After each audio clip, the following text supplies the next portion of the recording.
लोगोफोर दिनैनिबो गोदान मोनसे शर्ट आपडेट भिडिअआवहाय नोंथांमोनखौ गासैखौ बरायनो थालायबाय।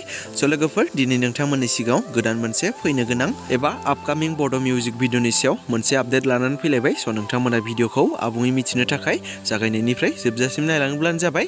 लोगोफोर बे गोदानै फैनो गोनां मिउजिक भिडिअनि मुङानो जादों हां आरो बे मिउजिक भिडिअआवनो फाव खालामगिरि महरै फाव खालामनायखौ नुनो मोनगोन उत्पल बसुमतारी लोगोसे गेमस्रि दैमारी बिथांमोनखौ। आरो बे फैनो गोनां मिउजिक भिडिअनिनो डाइरेक्शन एन्ड कोरियोग्राफखौ खालामदों मलेन नार्जारी बिथाङा। आरो बिथांमोना बे गोदानै फैनो गोनां मिउजिक भिडिअनि शुटखौ अरुणाचल प्रदेशनि माधुरी लेक आरो टावां बेफोराव शुटखौ खालामहैदों बिथांमोना।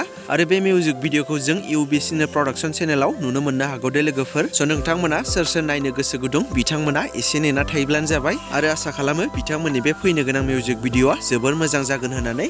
लोगोफोर बिदिब्ला दासिमनि शर्ट आपडेट भिडिअआ बेखिनियानोमोन। जुदि नोंथांमोना भिडिअखौ नायनानै मोजां मोनदोंब्ला लाइक खालामदो आरो बेफोरबायदिनो माखासे फैनो गोनां मिउजिक भिडिअ एबा सावथुनफोरनि बागै आपडेटखौ मोननो थाखाय चेनेलाव गोदानै नायदोंब्ला चेनेलखौ साबस्क्राइब खालामनानै खाथिनि बेल आइकनखौबो अल प्रेस खालामना लायोब्लानो जाबाय।